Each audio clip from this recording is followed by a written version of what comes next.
Thank you, Matthew, and good afternoon. And thank you all for the opportunity to be here today and share my story, our story, on how and why we started a private foundation and the results we've been able to achieve through formalizing our giving. A philanthropreneur, you're probably all wondering from the synopsis what it means to be a philanthropreneur. I saw it coined in an article several years ago, and I found it defined exactly what we were setting out to do. As a philanthropreneur, we take a more hands-on approach, which allows us to be far more creative in our giving. This innovative method allows us to combine our entrepreneurial skills together with our philanthropic missions. Just like in a well-run company, the initiatives we support have measurable results and a high level of accountability. I often say we're a package deal with our check, and we have clear expectations and accountable results. And sometimes that model is well received by our donees, and other times not so much. Our largest initiatives are the programs that we run and operate ourselves. We call that Empowering Minds.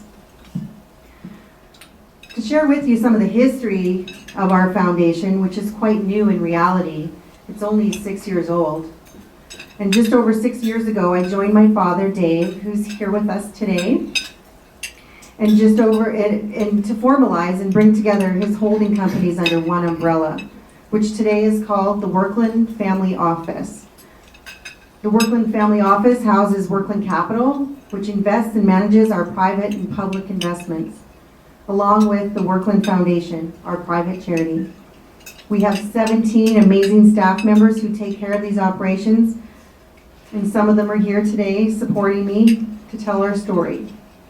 The Werklund Family Office is a true extension of my own family, and we like to have a lot of fun as well.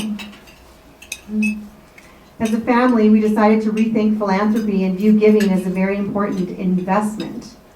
The reason we started our private foundation was to be able to track our giving, understand the return on our giving, and the impact we were making within the community.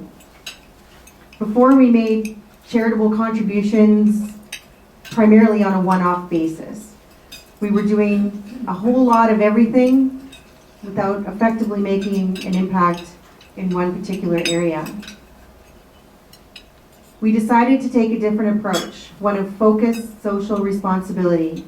We decided to invest and grow initiatives with the capacity to yield the highest return on a very important asset, our youth, our future. Setting up a private foundation also allowed us to build and sustain our family's legacy. Fortunately, when we formed our private foundation, we applied for and were approved for a very broad mandate to support education. A broad mandate is often questioned by the CRA. However, it was passed and it allowed us to get involved in creative ways with many initiatives that support education, including operating our own initiative within our foundation, which we call Empowering Minds. We didn't set out to operate our own program. However, a program found us, and it has an impact too profound to ignore. This all started when my father had provided me with yet another opportunity to participate in an executive level leadership program.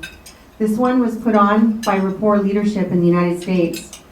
This experience was by far the most impactful program I had ever participated in, and the results really stuck with me, sustainable still to this day. The amount the trainers were able to achieve in such a short period of time was immense. It had such a huge impact on me that I thought, wow, if I had this when I was a kid. And I discovered a few months later that they indeed had a teen version of this experience that I participated in.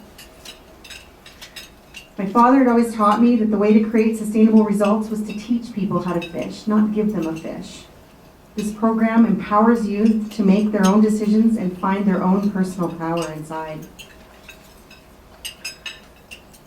The program was marketed as an executive leadership program. However, the reality is the program really truly is for everybody. And internationally, it was the best kept secret, and I was about to tell the secret. As I shared my idea of bringing this leadership program to the schools, many people told me this would be a difficult or impossible mission with lots of red tape. One person even told me it would take 10 years to get a program like this accepted into the Calgary Board of Education, even if we had measurable results to back it up. However, my persistent nature truly worked to my advantage, and I didn't take any of the negative comments all too seriously, and I pursued my vision as the educators continued to tell me this program was changing kids' lives. When I shared this idea with my father, he was very supportive of my grand vision for our newly incorporated family foundation, and his only criteria was measure for results. So we hired University of Calgary Psychological Research Department to undertake a 6-month independent evaluation on 2 groups of students from Foundations for the Future Charter Academy. So we had a study group and we had a control group. The results from the 6-month independent evaluation were profound, and after a peer review, the study was published and presented at 2 national psychology conferences by U of C grad students.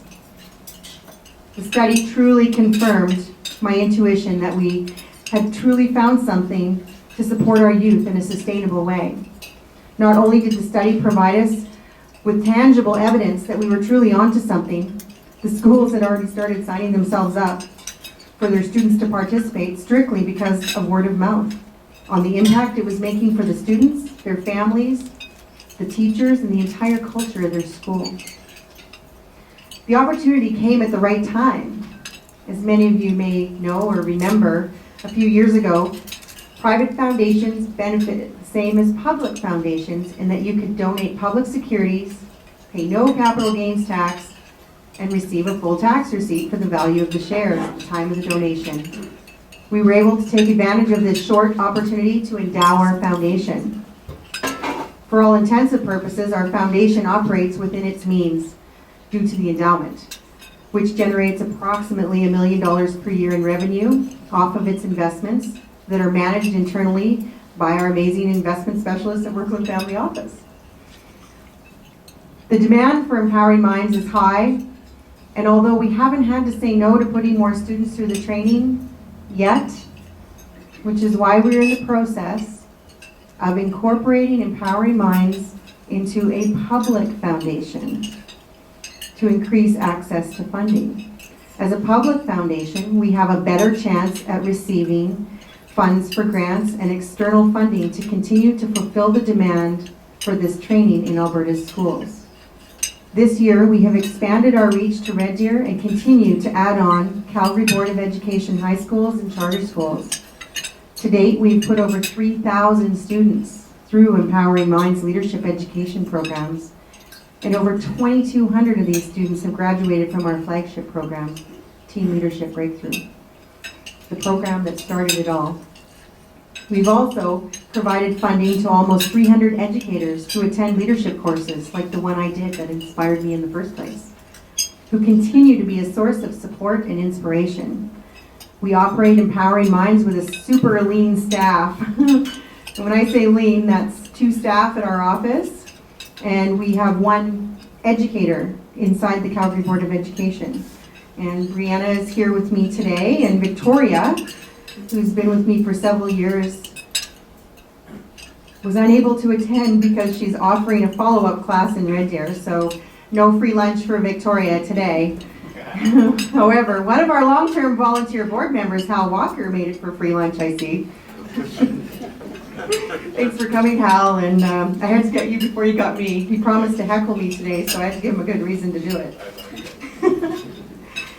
This lean staff gets the job done, including doing some of the training, managing logistics, and working with educators to support the program within the schools. As I mentioned, I'm in the process of incorporating and applying for Empowering Minds to operate as a public foundation, separate from the Werklund Foundation. The main difference between private and public foundations is the source of funding and board structure. Private foundations are primarily established for corporations or individuals to formalize their giving, like we did. As a private foundation, the directors are not generally at arm's length, and the money primarily comes from one place. Where with a public foundation, the board of directors are generally at arm's length, and the funding has to come from a number of different sources. This decision was made to allow Empowering Minds to spread its wings and further grow throughout Canada. We have several initiatives in which we support at the Werklund Foundation, which all complement each other and follow a common theme and philosophy of teaching people how to fish and supporting education through experiential leadership development. And one is the Werklund Foundation Center for Youth Leadership Education at the University of Calgary. That's a mouthful. And that relationship was directly spawned from the study that we did in the first place, and we really inspired them at the same time. And this is a relatively new endeavor, and the center's mandate is to conduct original research related to youth leadership with the purpose of ongoing program improvement and development. We believe so strongly in the value of youth leadership education, and we want to be on the cutting edge of youth leadership developments. Other initiatives we support are the TELUS Spark Science Center and the Awali Reads program, which is our international support for development of higher education in Tanzania in partnership with Aga Khan University and several other Calgarians as well. Last but not least, our philanthropreneurial endeavor is Empowering Minds. For 5 years, we've operated Empowering Minds within our private foundation. Last year, after purchasing the rights to the training from Rapport Leadership, we chose to rebrand and trademark the name Empowering Minds. This brand will be essential in the future as we incorporate this initiative into a public foundation, because Empowering Minds has been extremely successful and well received in the schools. In fact, it is now fully integrated into the Calgary Board of Education, and we fund a full-time teacher as a learning leader to facilitate the integration. The success of this program is quickly making the demand larger than we're able to meet all on our own. Meaning, for it to reach its full potential and grow, it will need to be a public foundation to maximize the potential for diversified funding. Simply put, the more money Empowering Minds receives through corporate sponsors, private donors, and grants, the more students that will have the opportunity to participate in this life-changing program. There are many ways to give and support great initiatives, and one way we're all probably very familiar with being is one-off gifts. Unfortunately, we found it difficult to measure the impact and return on such gifts, as they are not generally a sustainable method of giving. Another method is systematic giving, which is such as supporting a child through World Vision. I personally use this method as a way to expose my son to the world of giving. He had the opportunity to choose a child, in our case Sasha, who we support through monthly donations to World Vision. And then we have direct communication, such as sending cards to each other. And then, of course, setting up the private or public foundations, which in our experience are both ways to sustain and maximize the effectiveness of giving. I believe I was asked here to be here today to not only share my insights on setting up a private foundation, but why I personally chose to put so much time into the development and operation of our foundation as well. If we dig deep, there is something we are each passionate about. Often this passion is a result of something we have experienced in life. For example, I had watched my daughter's emotional trauma from being severely bullied. And as I looked around for solutions, everything appeared to be a Band-Aid. And I realized proactive solutions were needed. And after I attended Rapport Leadership's program, I had a moment of realization, big light bulb. And I couldn't think of anything more rewarding than empowering students with the confidence to stand up for themselves. I had a vision so strong that I didn't sleep for 3 days as I put together the thoughts and ideas for this plan and how could we get this program to all kids. The most rewarding part of my journey continues to be the stories we receive. A teenager who is no longer suicidal. A parent who has watched their child discover their own personal power. And a depressed teenager who is now socially excelling. And educators who have rediscovered their passion for teaching. The reality is, we know we're in a life-changing business, and you can be too. Whether your passion is finding support for our aging population, teenagers, the environment, or animals, I encourage you to use your business talents, along with your philanthropic passions and ideas, to create sustainable solutions for today's needs. Delivering social change at a scale requires passion and entrepreneurial-driven mindset. Hands-on philanthropreneurial social responsibility is a sustainable way the business community and our business leaders can give back both intellectual and human capital in the 21st century. So whether this is by starting your own private foundation or supporting other great foundations in the community, we can all make a difference, we get involved, and we can make this world a better place.